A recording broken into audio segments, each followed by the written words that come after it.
todo conforme a la palabra, enseñanza del vino de uva en la Biblia. En la Biblia el vino tiene múltiples significados. Se presenta como una bebida de bendición, un regalo de Dios, y también como un símbolo de la alegría y la celebración. Sin embargo, también se le reconoce como una sustancia que puede causar embriaguez en exceso, puede ser perjudicial y de condenación, porque los borrachos no entran al reino de Dios. El vino como bendición y regalo de Dios. En el Antiguo Testamento, el vino se asocia con la fertilidad y la abundancia, siendo parte de la cosecha y de las fiestas de la vendimia. Se considera un regalo de Dios, junto con otros alimentos básicos como el agua, el pan y el aceite. El vino se ofrece como bebida en la celebración y festividades, expresando alegría y agradecimiento. En el Nuevo Testamento, Jesús convirtió el agua en vino de uva en una celebración de bodas de Caná, en Caná de Galilea, de tal manera que el maestresala se asombró de la calidad del vino. En el Nuevo Testamento, el vino se utiliza en la última cena, donde Jesús lo convierte en su propia sangre, un símbolo de su sacrificio por la humanidad.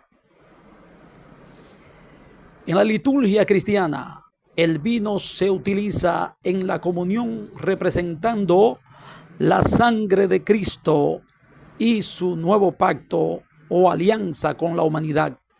El vino como símbolo.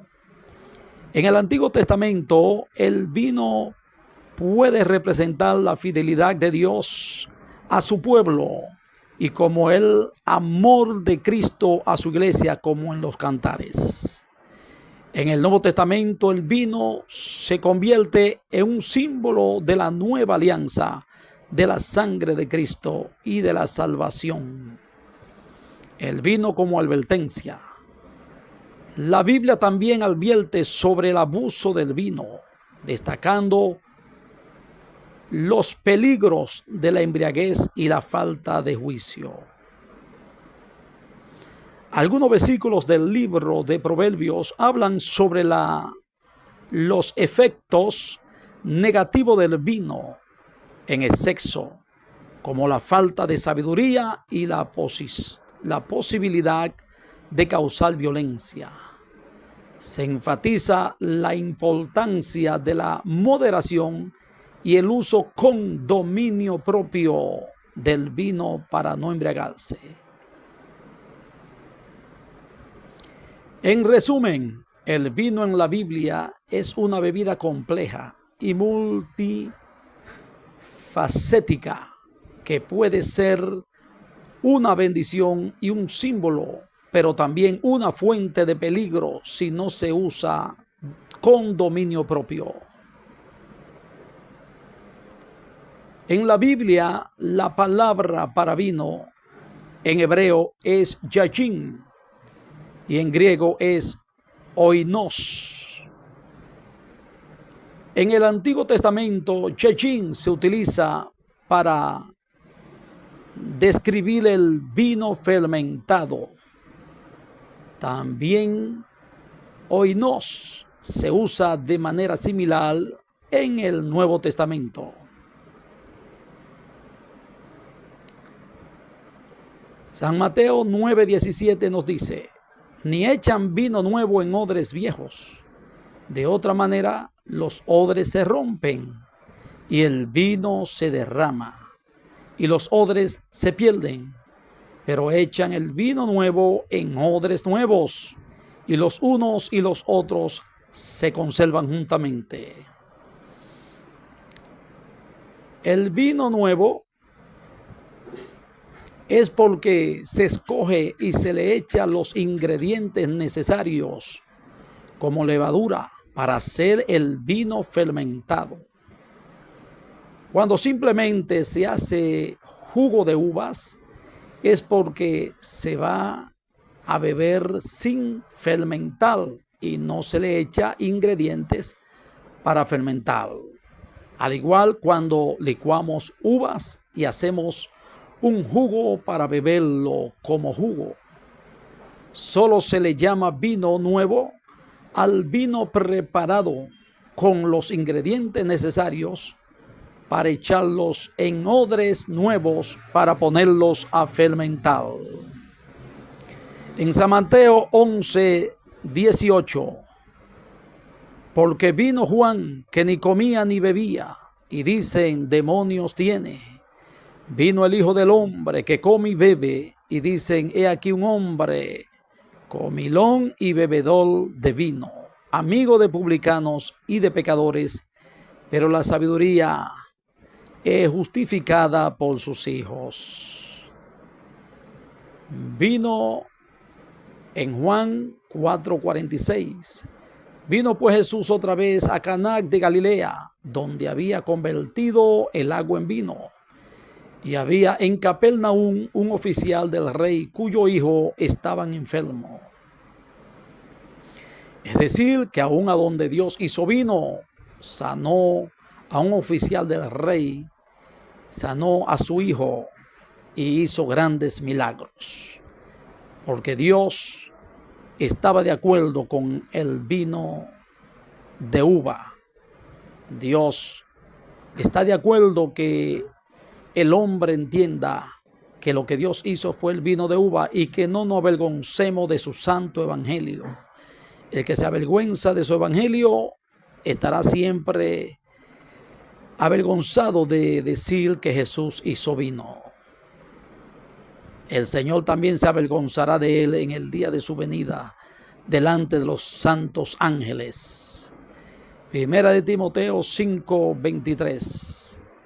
Ya no bebas agua, sino usa de un poco de vino por causa de tu estómago y de tus frecuentes enfermedades.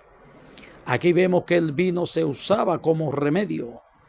Y el vino de uva, si lo usamos también como remedio, no es malo. Pero si nos embriagamos, sí es pecado. Proverbios 23:20-21. No estéis con los bebedores de vino, ni con los comedores de carne, porque el bebedor y el comilón empobrecerán, y el sueño hará vestir vestidos rotos. La iglesia de Cristo no debe andar con alguien que llamándose hermano sea borracho, ni con los glotones, porque no es del cristiano ser glotón. La glotonería es pecado, pero comer un chin de carne y beber un chin de vino no es pecado. Solo que el vino ya fue atado por el pueblo de Dios. Y el Señor dice que todo lo que atemos en la tierra será atado en el cielo. Esto es para que no cause tropiezo. Pero la verdadera santa cena sigue siendo con el pan sin levadura y el vino de uva. Lucas 21:34. Mirad también por vosotros mismos que vuestros corazones no se carguen de glotonería y embriaguez y de los afanes de esta vida, y venga de repente sobre vosotros aquel día. En Romanos 13:13 dice: andemos como de día, honestamente, no en glotonerías y borracheras, no en lujurias y lascivias, no en contiendas y envidias. Primera de Corintios 11:21 nos dice: porque al comer cada uno se adelanta a tomar su propia cena, y unos tienen hambre y otros se embriagan, símbolos de glotonerías. Si se embriagaban es porque era vino de uva fermentado, que propiamente produce su alcohol. En San Juan 2, del 1 al 11 nos dicen: al tercer día se hicieron unas bodas en Caná de Galilea, y estaba allí la madre de Jesús, y fueron también invitados a las bodas Jesús y sus discípulos. Y faltando el vino, la madre de Jesús le dijo: ¿no tienen vino? Jesús le dijo: ¿qué tienes conmigo, mujer? Aún no ha venido mi hora. Su madre dijo a los que servían: haced todo lo que él os dijere. Y estaban allí 6 tinajas de piedra para agua, conforme al rito de la purificación de los judíos, en cada una de las cuales cabían 2 o 3 cántaros. Jesús les dijo: llenad estas tinajas de agua. Y la llenaron hasta arriba. Entonces les dijo: sacad ahora y llevadlo al maestresala. Y se lo llevaron. Cuando el maestresala probó el agua hecha vino, sin saber él de dónde era, aunque lo sabían los sirvientes que habían sacado el agua, llamó al esposo y le dijo: todo hombre sirve primero el buen vino, y cuando ya han bebido mucho, entonces el inferior. Mas tú has reservado el buen vino hasta ahora. Este principio de señales hizo Jesús en Caná de Galilea, y manifestó su gloria, y sus discípulos creyeron en él. Nosotros creemos a la verdad y a lo que Jesús hizo. Jesús ya tenía en su plan el nuevo pacto en su sangre, con el vino de uva. Por eso fue que convirtió el agua en vino, en el mejor vino de uva, porque el vino de uva era el único vino que iba a permitir en su pacto, y también como celebridad. Pero debido a la embriaguez, que ya estaba prohibido aún en los tiempos antiguos, el Señor aclaró que los borrachos no entran al reino de Dios. El pueblo de Dios, por motivo que muchos se embriagaban, entonces ató el vino. Amén. Gloria al Señor. Esto es porque el Señor dice que todo lo que atemos en la tierra será atado en el cielo. Porque Dios santificó solo el vino de uva para su iglesia. Pero el enemigo se infiltró poniendo vergüenza del vino y hacer hablar mentira, diciendo que era jugo lo que Cristo hizo. Y así han seguido hasta hoy. Y hoy la iglesia apóstata tiene vergüenza para hablar la verdad y mandamientos. Y muchos le tienen miedo al concilio, también aceptando doctrina y mandamientos de hombre.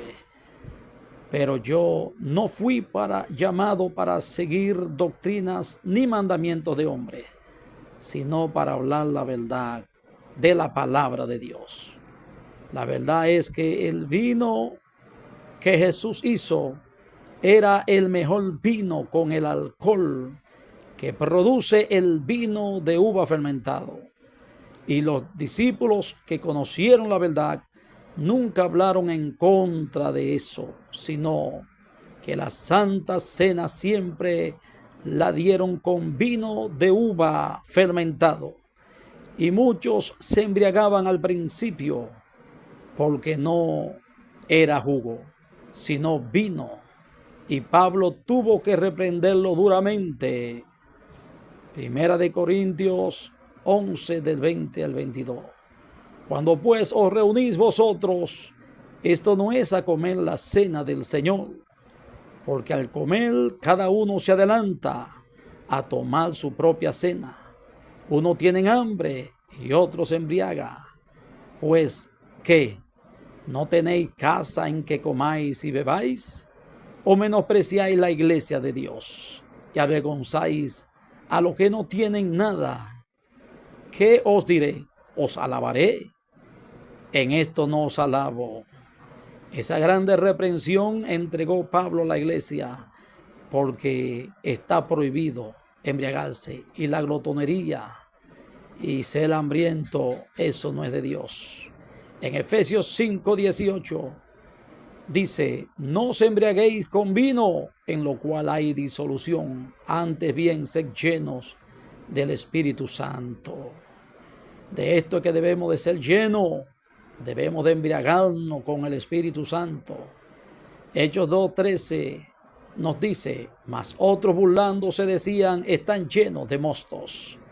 Cuando la iglesia fue llena del Espíritu Santo, los de afuera pensaron que estaban borrachos, que estaban locos y muchas cosas más, porque la llenura del Espíritu Santo es como si emborrachara a la iglesia de Cristo. Pero es necesario que entendamos que podemos emborracharnos con el Espíritu Santo, pero con el vino no, está prohibido. Porque el vino con alcohol es el nuevo pacto en la sangre de Jesucristo para tener el derecho de ser llenos del Espíritu Santo. Si participamos dignamente en santidad, en obediencia a Dios, confiando en su palabra, si nos embriagamos, que sea del Espíritu Santo.